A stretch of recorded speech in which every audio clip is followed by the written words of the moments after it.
It's day 56. It's the end of week 8. It's the Sunday weigh-in. Welcome back to my big fat vlog.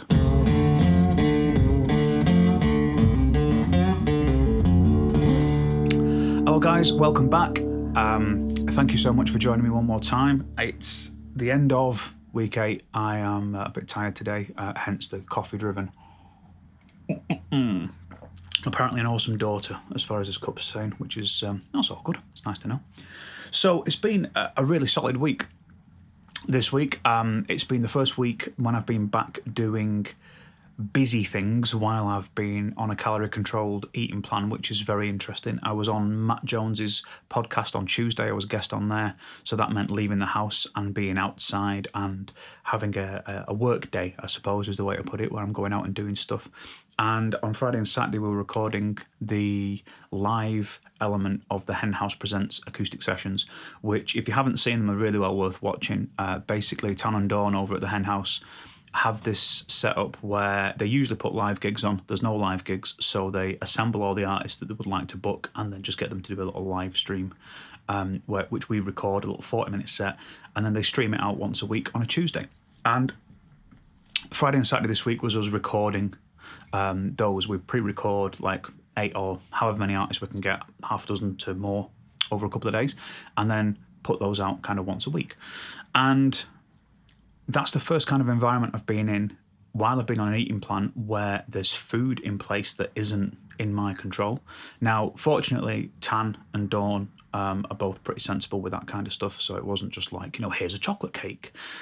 But whenever there's kind of those elements of temptation, like being out of the house and working and, being in the car and driving past sort of, Costa drive-thrus and what have you, or Subways or anything like that where you can get quick food or drink that's not particularly amazing for you, I think it's important to know your own points of temptation. And for me, like whenever there's rider food on a gig, you'll walk into the green room, you've been in the van for a couple of hours, and there's a tray of sandwiches, a box of chocolates, some bars of candy and what have you in the corner, and then a fridge full of beer and soft drinks. It's really easy to just buckle and think, yeah, I'll have some of that. I'll burn the calories off at the gig or whatever, and totally underestimate the number of calories that you're eating. It's really easy to do. And I know what I'm like with that stuff. That's a bit of a nightmare for me. So it was really nice on Friday. I think they'd got a selection of veggie stuff, so I chose like a falafel salad, and then yesterday I had a ploughman sandwich and a little chocolate bar a bit later on because we ended up shooting up to 10 or 11 o'clock. It was pretty late, so I ended up having an extra bit of a snack and just being quite mindful of what I was eating. And I was really kind of proud of myself, if I say so, because that stuff was really yummy, and there was what might as well have been an unlimited amount of it, because there was a lot of food for not a lot of people, and not everybody kind of wanted to eat anything. So me of old would have fallen on that like a SWAT team, you know what I mean? I'd have hit that box of cakes and just demolished them, but I was quite pleased with myself that I was keeping a little bit more count of what I was eating, which is progress, that's kind of what we're after. So that was an interesting sort of day or 2 days. The training this week's been really good. Monday I got a really good squat session in. Wednesday I got a good deadlift session. On Friday I got a good bench session. And I'm just still feeling a little bit of a tweak in my shoulder. And I've been hitting my leg up with the massage that I got. That's been really helping my quad pain, to the point where I forget that I have an issue with my quad, and then remember, I should really probably massage that little tender bit and then do that. So that's nice. I've also kind of, thinking about this, I'm a couple of months into this now, and I'm cycling more than I have since I was in my 20s, So when I was in my 20s, I used to cycle from here in Rosendale to Whitefield and back every day, 5 days a week. So I'd be putting at least a good 100 miles on the bike a week without even breaking a sweat about it. I never ever thought about what I ate. I was doing so many miles. So this is the first time since then that I've been that consistent on the bike, and that was a long time ago. So I've got to be mindful of these things. But yeah, I'm just sort of bearing my shoulder in mind when I'm doing the bench, and not going past a point that feels too heavy. My quad, my knee, I'm not really feeling any problems with the squat. So that's nice. I'm just pushing through that. And I've got to be mindful of my back with the deadlifts because I had some back injuries years ago, which still kind of niggle every now and then. So yeah, that's all pretty cool. Anyway, it's weigh-in time. So last weigh-in was a non-mover, and I think I'd held at 15.12 from the week before. This week I am weighing in at 15 stone 8. So that's a loss from the last movement of my weight of £4.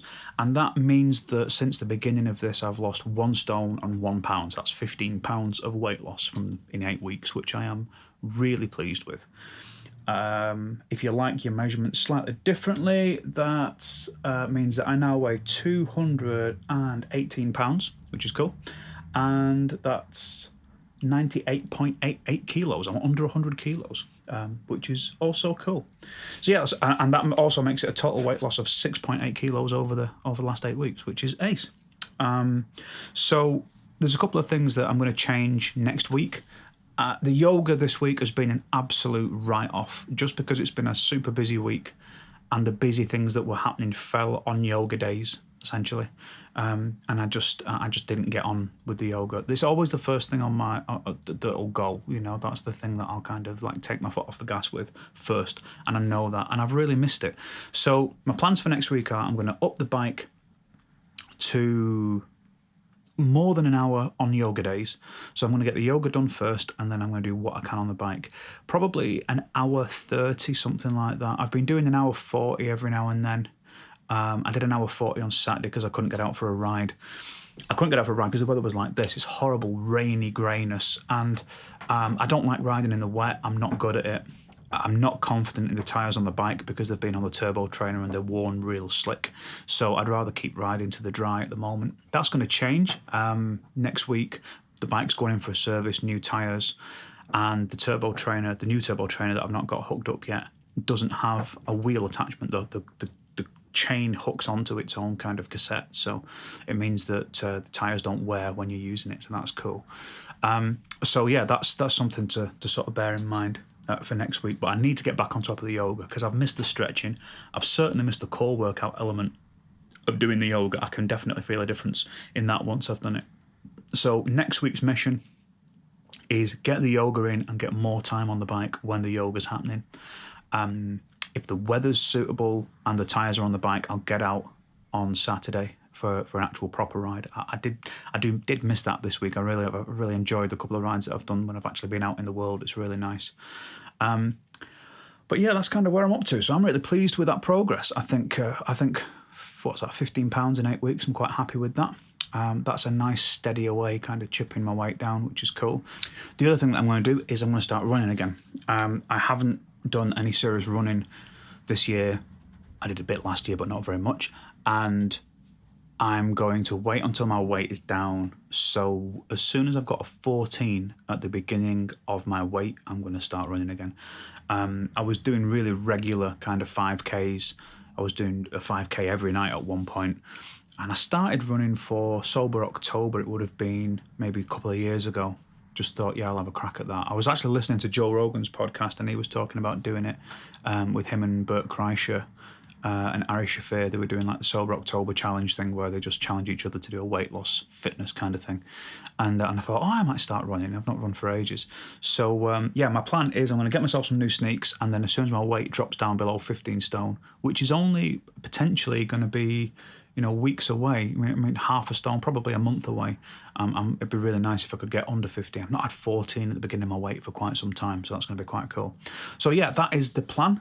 Next week, like I say, extra time on the bike, get the yoga in, start running when I hit under 15 stone. And as far as the food goes, the numbers for the food's been good this week. Nothing's gone completely off the rails. And clearly what we're doing with the diet and the eating plan is working. There's ups, there's downs, but my weight is trending down. My fitness is going up. I feel stronger. I feel more able. So that's kind of, that'll do for me. Thanks a million for joining me again. If you haven't subscribed, there'll be a little subscribe button here. Some extra videos for you to watch here. And yeah, if you want to come and see me on Matt Jones's video, I'll try and throw a little link up here somewhere so that you can go and click on that and have a watch of the podcast that I did. It was really good fun. But yeah, that'll do. Thanks a million for being here. Have a great week. I'll see you back here on Wednesday. Take it easy.